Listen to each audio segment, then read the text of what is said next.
Good afternoon, everyone.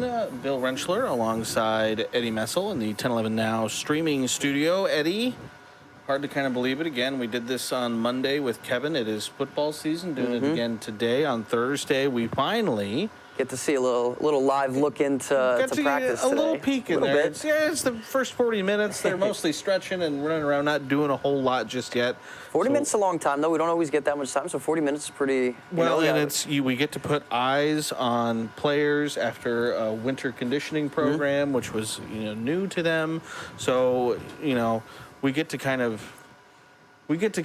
reach a little bit and make some observations, from the camera from a few yards away without seeing any real drills or anything like that. But always fun to do. And again, we got to hear today both offensive and defensive coordinators, Marcus Satterfield, Tony White, addressed the media this afternoon along with several players. Yep. Quentin Newsome, I believe, was it Nash? That's Hutchmaker. A couple other guys. Billy Kemp, the wide receiver transfer from Virginia. He looked really good today. He was one of the guys that I think stood out with the wide receivers, getting a lot of reps. A lot of that wide receiver room is going to look a lot different this year. Obviously with Trey Palmer no longer being there, Marcus Washington was still there, but that wide receiver room, Billy Kemp was definitely someone that stood out, as well as Xavier Betts, which has been a question mark for a long time. The last couple of years, but he was out there taking reps with the receivers as well today, so he is back and ready to go as much as he can be, hopefully. Hopefully he can be the guy that Husker fans have been waiting for him to be over the last couple of years.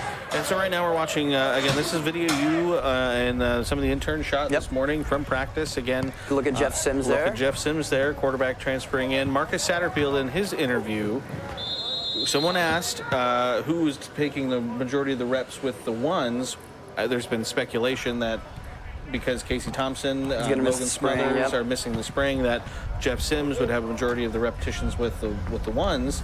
But Marcus Satterfield said they're rotating people through on the ones. It's not any one person right now. They're trying to give them all an equal amount of snaps. Again, new coaching staff. This is the first time the coaches have seen them in pads going through stuff like this. Yeah, and just going off of what you said there, like what Satterfield said today after practice, he did say everybody's pretty much going to get the same amount of reps. He said, there will be no difference. It'll be a difference between maybe 9 or 10 reps, which from a starter standpoint to being the 1 or the 2 isn't really much difference. So yeah, they're definitely taking that day by day. Jeff Sims, I think you can kind of see in the first video that we had of him there, he's definitely still learning a few things too. I think he's trying to get himself acclimated, but he looks the part. Big guy. Yeah, he is a big physical quarterback. We didn't get to see him throw the ball today, but if anybody who's seen him throw the ball in his Georgia Tech highlights, he can sling it. He has probably just as good as arm as anyone in the country. And like you said, just really big guy. They were doing a couple different running drills today. So Purdy was also out there.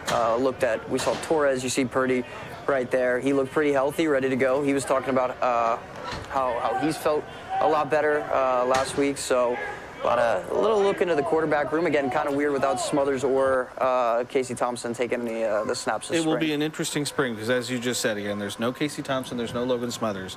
But Chuba Purdy started a game last year. You have, again, Jeff Sims, who's started 20-some-odd games for Georgia Tech. And that was something that Satterfield said, that this room with Casey, Jeff, Chuba, and Logan, I mean, you have a ton of starting experience. I would be hard-pressed to think any other program has a quarterback room where you have 4 players that have started a Division I football game. Plus, then you got Henrik Harburg, who, I mean, looks like one of the most athletic guys on the team.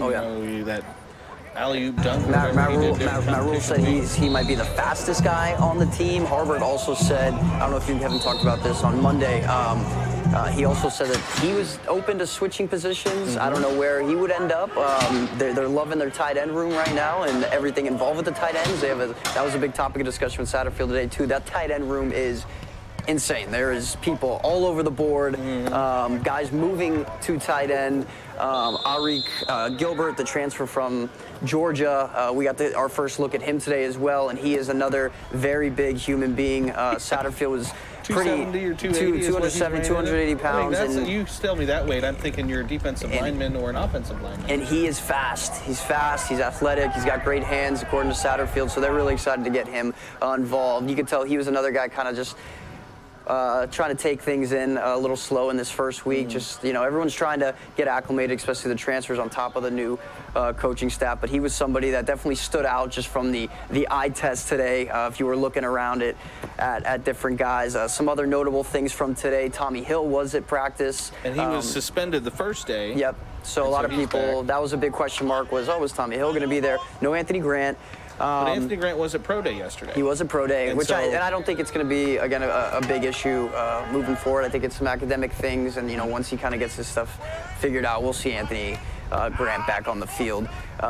But as far as the running back room, some other notable, A.J. Allen was back on the field today. He looked healthy, ready to go. He was running just hard, did not have a green jersey on. Someone who did have a green jersey on that fans might be excited that the fact that he was even out in pads today. Teddy Prohaska on the offensive line was out there doing reps. Again, he was in the green jersey, so when you're in that green jersey, it's usually light contact. I mean, he had major knee surgery not that long ago. Knee surgery. He's had some shoulder injuries, so he's also been shelved up a little bit. But it was good to see him out there today. I don't think I wasn't expecting myself to see Teddy out there dressed in pads, but he was out there taking reps, so that was really good to see. That's good. So, and then on the defensive side of things, again, we heard from Tony White. And a lot of what I took away from his press conference, which you can watch on the website 1011now.com. That full interview is posted there. He talked a lot about getting players to play with instinct, making sure they're not thinking. He's not so much worried about the X's and O's in spring practice, but just kind of building those instincts. Yeah, and that was a big word they touched on in that press conference. Was the instincts, somebody that he was super high on that we got to see a little bit of today, and everyone saw a lot of him last year as a true freshman was Malcolm Hartzog. He was talked about multiple times today. Quentin Newsome was asked about him as well. Quentin Newsome was one of the players we heard from, but Tony White's super high on Malcolm Hartzog, and I don't think anybody here is surprised about that. What is surprising is they're moving a lot of those guys around in that DB room. Guys are moving from that rover position, the rover type position. This yeah, 3-3-5. It sounds like the rover position is like another safety type or linebacker. It's going to be all. It is crazy. Like a safety playing a middle linebacker. Exactly. So I heard Miles Farmers maybe spent some time there. Javin Wright looks like he's maybe spent some time there. Luke Gifford spent some time there. So, again, one of the things we talked about with Kevin is the interesting installation of this new defense 3-3-5 and the chess pieces that the coaching staff wants to. And they have a ton of chess pieces there. And it was interesting to hear them bring up guys that you didn't think they were going to bring up. A guy like Omar Brown, who they were super high on today. Tony White was really high on him, and Malcolm Hartzog were the two guys that he mentioned by name that he said stood out kind of right away. And then obviously you have guys who have been in the program for a while now, like Quentin Newsome, who are gonna you know what you're gonna get out of them. You got Farmer as well as Braxton Clark, all those guys with a ton of playing experience under their belt. Ty Robinson too. I don't think he's practicing this spring, but he's also in that mix there of someone who he's put it on film, and you know what you're going to get with someone like Ty Robinson. So, and the defenses, they've had a lot of success, but they've also showed their weaknesses. So I think Tony White has he's got the tools there to do it. And again, there were a lot of guys there today at practice. They just look big, especially in that DB room. A lot of guys over 6 foot, except for Malcolm Hartzog. But he put on tape what he can do despite his height. So it's definitely good to see that. So yeah, super interesting. Again, got our first look at the Huskers with spring practice starting today. Again, got to shoot a little bit of a video of. I mean, you guys in the sports department, you guys have B-roll of everything, and so you guys had to restock up on all the coaching staff, all the new players that came in. So, again, you can watch that video, again, if you want. It's on 1011now.com. We have the full interview with Marcus Satterfield online right now, full interview with defensive coordinator Tony White, full interview with defensive back Quentin Newsome as well, and we'll have some additional interviews with Nash. Nash and Billy Kemp. And Billy Kemp was really great, so I think a lot of fans will like to, once we get that up there too, he'll be one that I think fans will be excited to hear from. Guy with a ton of experience coming in at wide receiver from Virginia. So again, he looked really good today. Quick.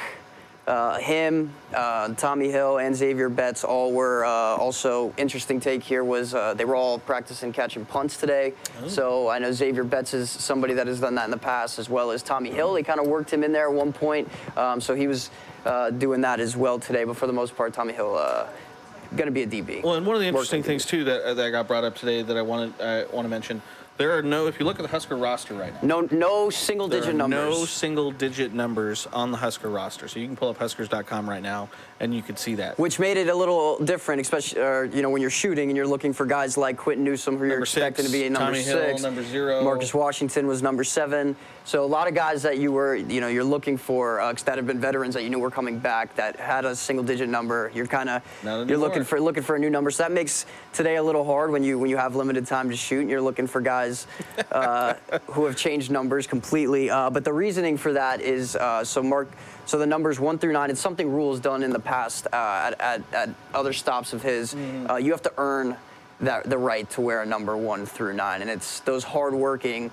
Not just the best players. It's hardworking, toughest culture players. So you have to earn that right to wear that single-digit number on the field. So Quentin Newsom was he wasn't too mad. He wasn't mad about it. He respected it. He wants it back. He said he's going to have his number 6 back. So don't worry about that. But that's again just another cool culture thing that Matt Rule's brought in. Obviously with the summer competitions that they did, that I know a lot of people enjoyed the videos of that they were putting out on social. So a lot of cool stuff, a lot of different type of culture building things that Matt Rule's starting from day one. It is interesting to kind of watch it all unfold. So appreciate it, Eddie, for jumping on here again. All those full interviews are online, 1011now.com. So if you want to watch those, you can watch them there. And again, we'll have some additional player interviews on there later this afternoon. So check back to make sure those are there. Eddie will obviously have a full report coming up tonight at 6 and 10. Anything else included in tonight's sports report we need to watch out for? Well, women's basketball and the WNIT. They are on the road playing Kansas. I think a lot of people were surprised they were going to be on the road. I was surprised myself. I thought they would get that home game, but yeah, they're on the road, but looking to stay hot. They've looked really good on the WNIT, so we'll have obviously those highlights tonight at 10 o'clock. You know what time that game tips off the top of your head? Nah, off the top of my head, Central Time. Okay, well, we'll have highlights. We will have highlights, and then at 6 o'clock we will be doing our stream. Yes. So that is one thing we will not be on air. Yeah, no on air 6 o'clock news tonight. NCAA basketball, Sweet 16. Taking up the newscast, so again, it will be a digital streamed newscast tonight at 6. But we will hear from players in the 6 o'clock stream. We'll hear from players and coaches, some good stuff from Satterfield that you guys won't want to miss. We'll have that in the 6 o'clock stream. Awesome. All right, well, appreciate it, Eddie. Again, appreciate everyone for tuning in and watching. Again, I think next time we have coach availability. I think it's next Tuesday, and I believe we'll hear from Coach Rule next Tuesday. So we'll bring you all that when it happens next week. Again, thanks for tuning in. Again, as always, keep it tuned to 1011, both on air and online, for all of your latest news, weather, and sports.